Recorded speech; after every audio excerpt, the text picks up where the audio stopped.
Graça e paz, irmãos. Reverendo Carlos Lima, Igreja Presbiteriana, aqui da Fontinha, na Estrada da Fontinha, número 220, uma igreja aberta a você, aberta à sua família.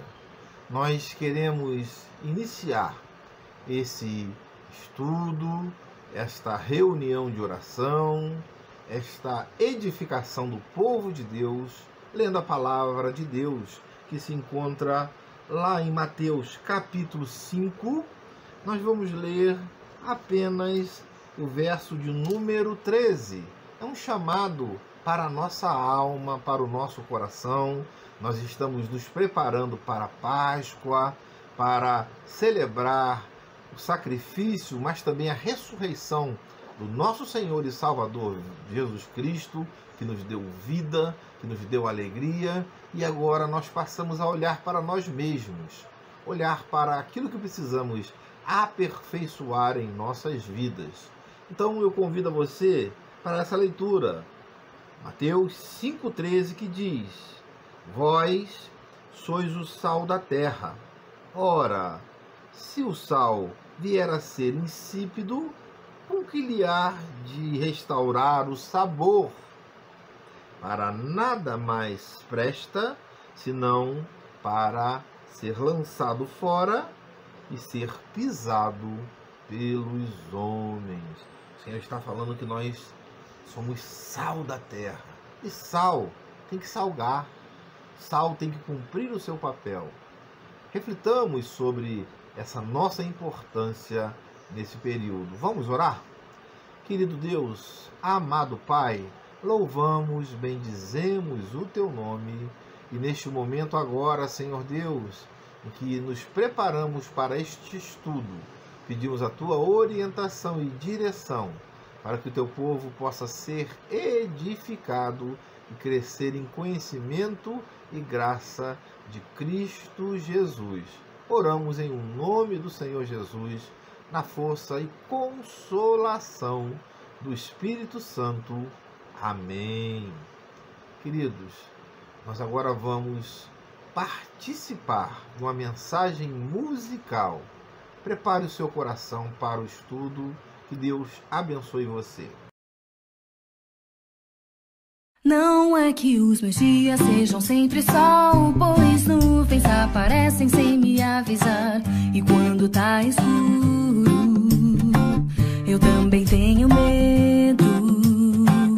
Não é que minhas flores nunca murcharão, pois quantas vezes peço e recebo não. Às vezes eu espero, às vezes eu me canso, mas nada vai me impedir de sorrir e me alegrar.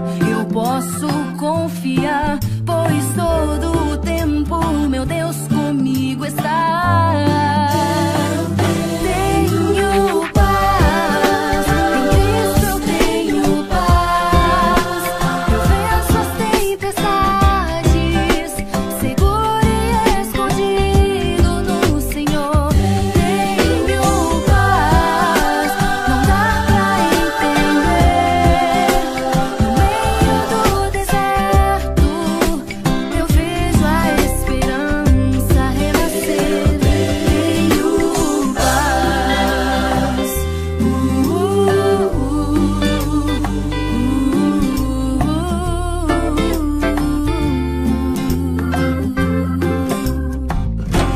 Não é que os meus dias sejam sempre sol, pois nuvens aparecem sem me avisar. E quando tá escuro, eu também tenho medo. Não é que minhas flores nunca murcharão, pois quantas vezes peço e recebo não. Às vezes eu espero, às vezes eu me canso, mas nada vai me impedir de sorrir e me alegrar. Eu posso confiar, pois todo o tempo meu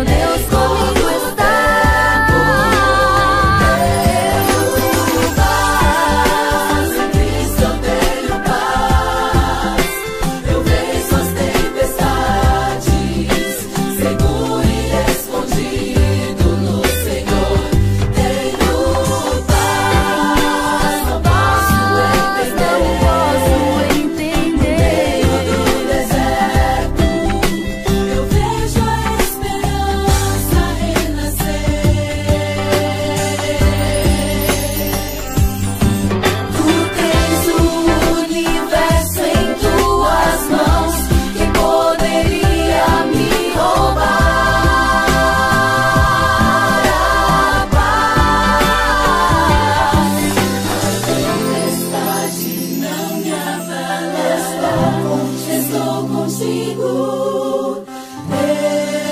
Eu tenho paz. Em Cristo eu tenho paz. Eu venço as tempestades, seguro e escondido no Senhor. Tenho paz.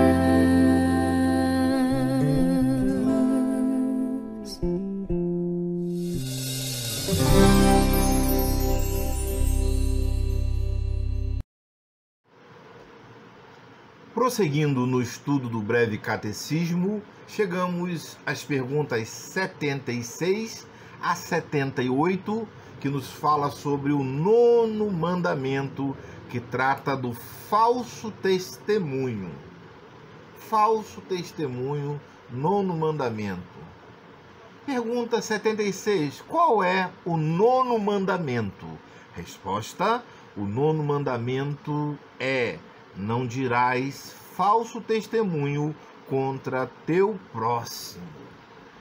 Irmãos, tanto hoje, mas muito mais na época do Antigo Testamento, a justiça necessitava do testemunho visual, oral, das testemunhas oculares. Então havia a chamada justiça direta e imediata. 2 ou mais testemunhas no Antigo Testamento, elas podiam fazer que houvesse uma execução sumária de um réu. Bastava elas, com o seu testemunho, incriminar aquele réu.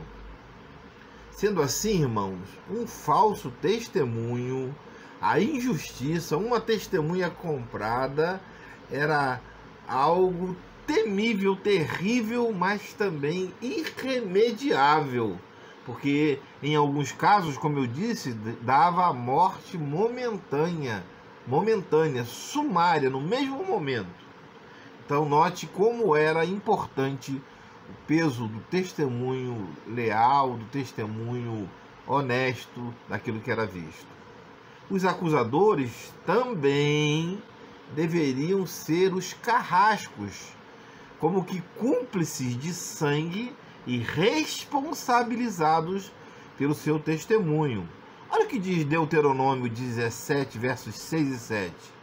Por depoimento de 2 ou 3 testemunhas, será morto o que houver de morrer. Por depoimento de uma só testemunha não morrerá. A mão das testemunhas será a primeira contra ele para matá-lo. Ou seja, irmãos, quem era testemunho, por exemplo, por um apedrejamento, era responsável por jogar a primeira pedra. Ou seja, havia uma cobrança daquele que acusava para que ele se responsabilizasse por aquele sangue.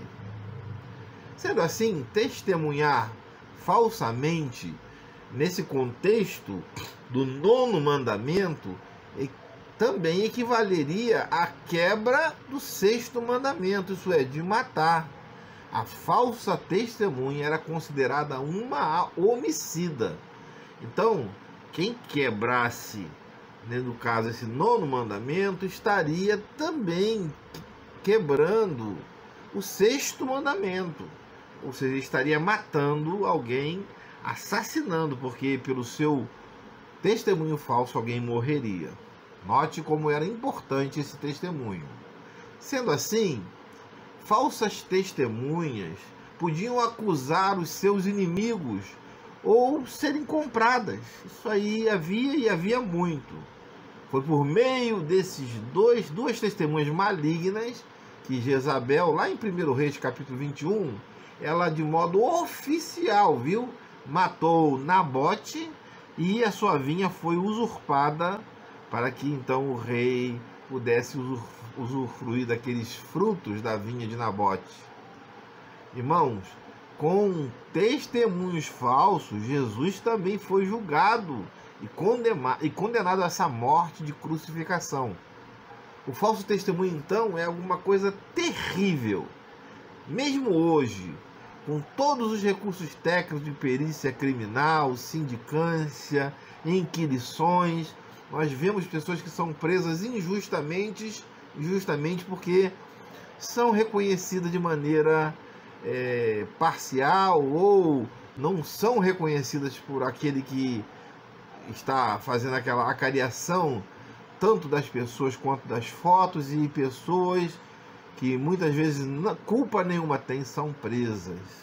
Ora, irmãos, também hoje quem mora nas chamadas áreas de risco, né, onde opera a lei do silêncio, o crime organizado, ele não admite denúncias. Mas também, quando alguém é acusado no contexto de um homicídio, por exemplo, se alguém for delatado, mesmo que inocente, fatalmente vai morrer. Ou seja, a situação nessas comunidades das testemunhas são precários, e o manter a verdade é quase que um desafio intransponível para algumas pessoas.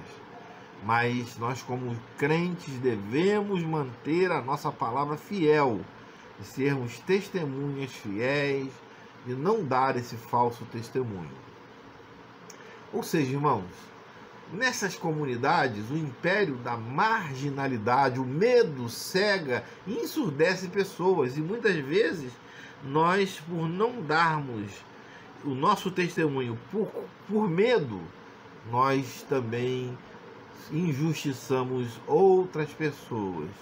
E é comum, então, irmão, perante vítimas e matadores, algumas pessoas falaram: olha, ninguém sabe, ninguém viu nada, e todos então se omitem de ser boas testemunhas.